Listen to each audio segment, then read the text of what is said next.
ठीक है, मुझे मंजूर है बिसाहा। न तुम युग को छुओगे न मैं युग को छूऊंगी। हम दोनों ही उससे दूर रहेंगे। अनुराग मुस्कुराते हुए कहता है। ये हुआ ना एकदम सही फैसला चित्रा, वरना जिंदगी में तो आज तक तूने हमेशा गलत फैसले लिए हैं। जैसे शिकार ना करके डायन ना बनने का फैसला, खुद से अपनी पहचान छुपाने का फैसला, और तेरा सबसे गलत फैसला अनुराग से शादी करने का फैसला, ये जानते हुए भी कि वो एक भक्षानर है, मेरा वंशज। इतना कहकर अनुराग कसकस कर हंसने लग जाता है।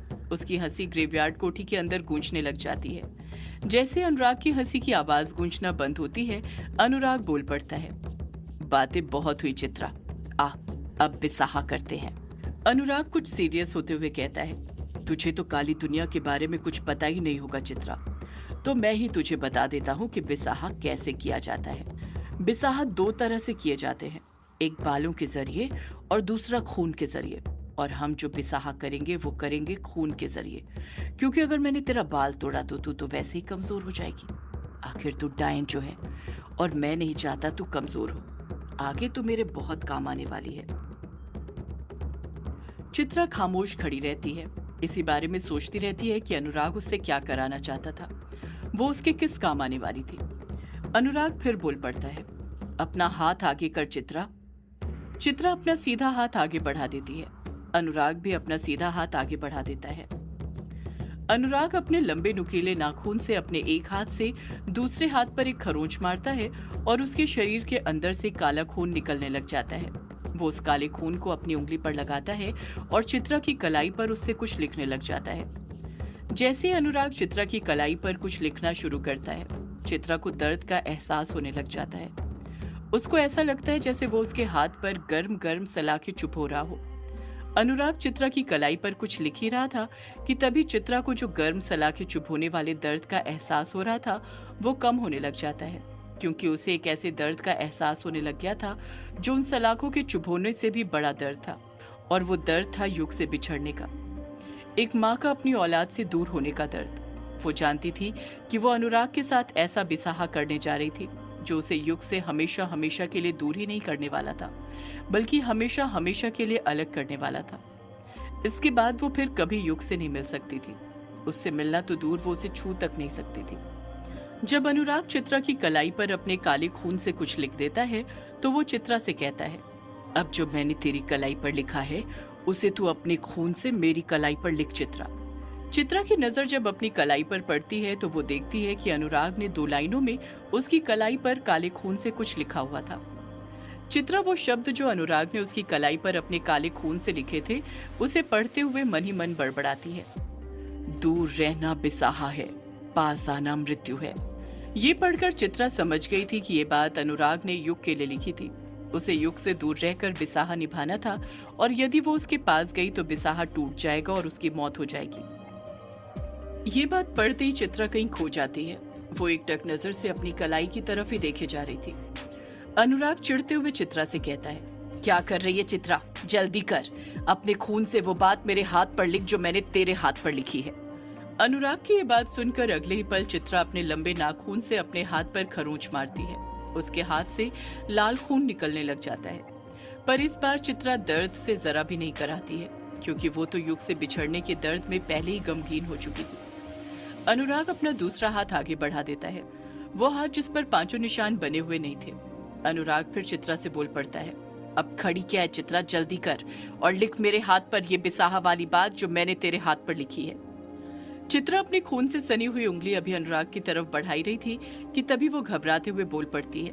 नहीं नहीं, मैं ये बिसाहा भी नहीं कर सकती।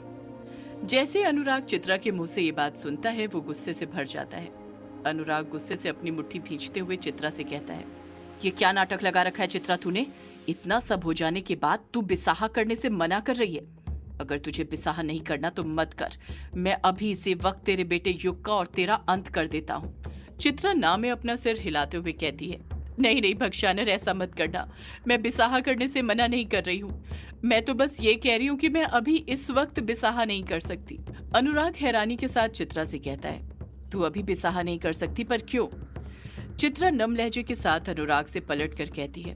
तुम नहीं समझोगे भक्षानर, ये बात समझने के लिए जज्बात होने चाहिए जो सिर्फ इंसानों के अंदर होते हैं। और तुम तो एक शैतान हो। तुम कहाँ वो जज्बात समझ पाओगे। अनुराग गुस्से से तिलमिलाते हुए कहता है, ये इंसानियत की बातें करना बंद कर चित्रा, और सीधे सीधे बता तू अभी मेरे साथ बिसाह क्यों नहीं कर सकती। चित्रा नम लहजे के साथ ही कहती है, क्योंकि मैं अभी अपने बेटे युग के साथ कुछ और दिन बिताना चाहती हूँ। उसे जी भर कर देखना चाहती हूँ, चूमना चाहती हूँ, अपने हाथों से खाना खिलाना चाहती हूँ, अपनी लोरी गाकर अपनी गोद में सुलाना चाहती हूँ। उसे इतना प्यार करना चाहती हूँ कि वो मुझे कभी ना भूले, क्योंकि मैं जानती हूँ ये बिसाह करने के बाद मैं युग को छू तक नहीं पाऊंगी। छू क्या, मैं तो उसे देख भी नहीं पाऊंगी। अनुराग गुस्से के साथ कहता है, नहीं, ऐसा नहीं हो सकता। तुझे मेरे साथ बिसाह भी इसी वक्त करना होगा। चित्रा अपने दोनों हाथ जोड़ते हुए कहती है, प्लीज भक्षानर, मुझे बस कुछ दिन की मोहलत दे दो अपने बेटे के साथ वक्त बिताने के लिए। उसके बाद मैं तुम्हारे साथ बिसाह कर लूंगी, ये वादा है मेरा। एक माँ का दर्द समझो भक्षानर। अनुराग नाम में अपना सिर हिलाते हुए कहता है, नहीं चित्रा, अब ऐसा नहीं हो सकता। अगर तुझे मोहलत ही चाहिए थी तो तुझे पहले बोलना चाहिए था। अब बिसाह की विधि शुरू हो चुकी है। मैं तेरे हाथ पर वो बिसाह लिख चुका हूँ, अब उसे आज के आज पूरा करना होगा। चित्रा रोते रहती है। उसके पास रोने के अलावा अब कोई चारा नहीं था। बिसाह करने से पहले ही उसे उस बिसाह का दर्द सहना पड़ रहा था। चित्रा रो ही रही थी कि तभी अनुराग फिर बोल पड़ता है, एक तरीका है चित्रा जिससे तू अपने बेटे को प्यार कर सकती है। वो सब पल तू उसके साथ बिता सकती है जो तू बिताना चाहती है। चित्रा हड़बड़ाहट के साथ बोल पड़ती है, क्या तरीका है भक्षानर? अपने बेटे के साथ वक्त बिताने के लिए मैं कुछ भी करने के लिए तैयार हूँ। अनुराग जवाब देता है, हम बिसाह आज कर लेते हैं, पर उस बिसाह को लागू हम तब करेंगे जब युग इस गांव से चले जाएगा। उसी के बाद से बिसाह अपने आप जागृत हो जाएगा। चित्रा को बिल्कुल नहीं लगा था कि भक्षानर चित्रा को युग के साथ वक्त बिताने की मोहलत देगा। एक पल अनुराग की आवाज सुनकर चित्रा को तो ये लगने लग गया था कि जैसे उसके अंदर अभी भी अनुराग पनाह लिए हुए हो, अनुराग का अंश अभी भी उसके शरीर में हो। चित्रा झट से बोल पड़ती है, हाँ ठीक है, पर फिर मेरी भी एक शर्त है। हीरा तो तुझे आज ही मिल जाएगा, पर उस हीरे की शक्तियां तुझे तब मिलेगी जब बिसाह लागू होगा। अनुराग अगले ही पल चित्रा की बात में हामी भरते हुए कहता है, मुझे मंजूर है चित्रा। अनुराग चित्रा को अपनी कलाई की तरफ इशारा करते हुए कहता है, अब देर मत कर, लिख जल्दी बिसाह मेरी कलाई पर। अनुराग की बातों से ऐसा लग रहा था जैसे उसे बहुत जल्दी थी वो बिसाह करने की, जैसे बिसाह करने के बाद वो अपनी अगली चाल चलने वाला हो, उसी का वो इंतजार कर रहा हो। अगले ही पल चित्रा अनुराग की कलाई पर वही बात लिखने लग जाती है जो अनुराग ने चित्रा की कलाई पर अपने काले खून से लिखी थी। चित्रा रोते हुए अनुराग की कलाई पर लिखते हुए कहती है, दूर रहना बिसाह है, पास आना मृत्यु है। अनुराग और चित्रा दोनों एक दूसरे का वो हाथ पकड़ लेते हैं जिस पर उन्होंने बिसाह लिखा था। अनुराग चित्रा की आंखों में देखते हुए कहता है, अब जो मैं बोलते जा रहा हूँ वो दोहराते जा चित्रा। चित्रा कहती कुछ नहीं, बस धीरे से हाँ में अपना सिर हिला देती है। अनुराग कहता है, हम दोनों बिसाह करते हैं कि हम दोनों में से कोई भी न युग के पास जाएगा न उससे मिलेगा, यहाँ तक कि उससे बात तक नहीं करेगा, और ये बिसाह युग के बंगला मुड़ा गांव छोड़ने के बाद शुरू हो जाएगा। अनुराग के चुप होते ही चित्रा अनुराग की इस बात को दोहरा देती है। अनुराग बिसाह को मजबूत करने के लिए मंत्र पढ़ते हुए कहता है, कर्षण्य नमः काल को बिसाह कर्षित दत्वम। अनुराग के पीछे पीछे चित्रा भी मंत्र का जाप करने लग जाती है। चित्रा और अनुराग दोनों के मंत्र के जाप से ग्रेवयार्ड कोठी गूंजने लग गई थी। दोनों बार बार इस मंत्र का जाप कर ही रहे थे कि देखते ही देखते अनुराग का वो हाथ जिस पर बिसाह लिखा हुआ था वो पीली रोशनी में चमकने लग जाता है। चित्रा का भी बिसाह वाला हाथ हरी रोशनी में चमकने लग जाता है। अगले ही पल अनुराग के हाथ से एक पीली रोशनी निकलती है जो चित्रा के बिसाह वाले हाथ के अंदर घुस जाती है, और एक हरी रोशनी चित्रा के हाथ से निकलती है जो अनुराग के बिसाह वाले हाथ के अंदर घुस जाती है। उसी वक्त एक तेज रोशनी होती है, इतनी तेज कि अनुराग और चित्रा दोनों ही मंत्र का जाप करना बंद कर देते हैं। कुछ देर बाद रोशनी की चमक कम होती है तो अनुराग और चित्रा दोनों की कलाई पर जो बिसाह दोनों ने अपने अपने खून से एक दूसरे की कलाई पर लिखा था वो वहां से गायब हो जाता है। उनकी कलाई देखकर ऐसा लग ही नहीं रहा था कि वहां पर कुछ लिखा गया था। अनुराग चित्रा से कहता है, ले हो गया बिसाह, ये बिसाह हमेशा हमारी कलाई पर रहेगा पर दिखेगा नहीं, ठीक उसी तरह जिस तरह हमारी आत्मा तो हमारे शरीर के अंदर होती है पर कभी दिखती नहीं।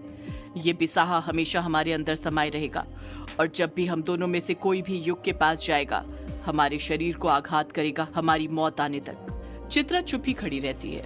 अनुराग कहता है, अब बिसाह हो चुका है चित्रा, ला, अब वो हरा हीरा मुझे दे दे। चित्रा अभी भी संकोच में ही रहती है कि वो हीरा दे या ना दे, पर जब उसे याद आता है कि अनुराग ने उसे मोहलत दी है कुछ दिन युग के साथ वक्त बिताने की, तो वो अगले ही पल अनुराग के हाथ में वो हीरा थमा देती है, ये सोचकर कि अनुराग वादे का पक्का था, वो अपनी बात से नहीं पलटने वाला था। चित्रा से हीरा मिलते ही अनुराग भी अपनी शक्तियों से युग का वो बेड जो ग्रेवयार्ड कोठी की छत पर लटक रहा था उसे नीचे ला देता है। जैसे युग का बेड नीचे जमीन पर आता है, चित्रा भागते हुए युग के पास जाती है और उससे लिपट कर रोने लग जाती है। युग गहरी नींद में सोया रहता है और चित्रा उससे लिपट कर रोती रहती है। चित्रा युग से लिपट कर रो ही रही थी कि तभी अनुराग फिर से डरावनी हंसी के साथ हंसने लग जाता है। अनुराग को देखकर चित्रा को बिल्कुल समझ नहीं आ रहा था कि अनुराग इस तरह हंस क्यों रहा था। अब क्या हो गया था? अनुराग उस हरे हीरे को अपने हाथ में उछालते हुए कहता है, आखिरकार इतनी साजिशों के बाद ये हीरा मुझे मिल ही गया। जैसे ही अनुराग ये बात बोलता है, चित्रा की नजरें युग से हटकर अनुराग की तरफ चली जाती है। अनुराग भी चित्रा को देखते हुए कहता है, चित्रा, तुझे क्या लगता है इस महाडायन के हीरे को तूने ढूंढा है? नहीं चित्रा, इस हीरे को मैंने तुझसे ढूंढवाया है। तू पंचिम नहीं गई थी, बल्कि मैंने तुझे पंचिम भेजा था। जैसे ही चित्रा अनुराग के मुंह से ये बात सुनती है, वो शॉक्ड रह जाती है। उसके बिल्कुल समझ नहीं आ रहा था कि ऐसा कैसे हो सकता था। चित्रा अपनी दोनों भवें एक साथ ऊपर उठाते हुए अनुराग से पूछती है, क्या कहा? तुमने मुझे पंचिम भेजा था? अनुराग हामी भरते हुए कहता है, हाँ चित्रा, ये पूरा चक्रव्यूह मेरा ही रचा हुआ था। सिर्फ चक्रव्यूह नहीं, पूरी कहानी मेरी रची हुई थी। तू एक कठपुतली की तरह वही सब करती रही जो मैं तुझसे करवाना चाहता था। चित्रा को अभी भी अनुराग की बातें समझ नहीं आ रही थी। वो हैरानी के साथ बस उसे देखते जा रही थी। अनुराग इस बात को भांप लेता है और हंसते हुए चित्रा से कहता है, नहीं आया ना कुछ समझ में तेरे? मैं तुझे समझाता हूँ। सिर्फ तू ही सब कुछ जानकर अनजान बनने का नाटक नहीं कर रही थी चित्रा, बल्कि मैं भी सब कुछ जानकर अनजान बनने का नाटक करते रहा। अनुराग एक लंबी आह भरने के साथ बोल पड़ता है, पंचिम गांव जाकर तुझे ये तो पता चल ही गया होगा कि मेरे अंश ने अनुराग के शरीर के अंदर प्रवेश कैसे किया, अनुराग कैसे बदला, पर उसके बाद तुझे मैंने अपने इशारों पर कैसे नचाया वो मैं तुझे बताता हूँ। चित्रा एकटक अनुराग को ही देखते रहती है। अनुराग फिर बोल पड़ता है, मेरे मकसद को पाने में मेरे रास्ते का जो सबसे बड़ा रोड़ा थी वो यक्षिणी थी। उसे मैं कैद कर चुका था और बड़े सुकून के साथ जी रहा था इस आस में कि अब मैं अपने मकसद को बड़ी आसानी से हासिल कर सकता हूँ। पर फिर अचानक वो हुआ जिसकी मैंने उम्मीद नहीं की थी। शुरुआत में तो बहुत दिक्कतें आई, पर उसका होना भी आखिर में मेरे काम आया। जानना चाहती हो कि क्या हुआ था?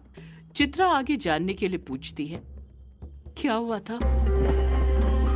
सदियों से है पुरानी ये है यक्षिणी की कहानी।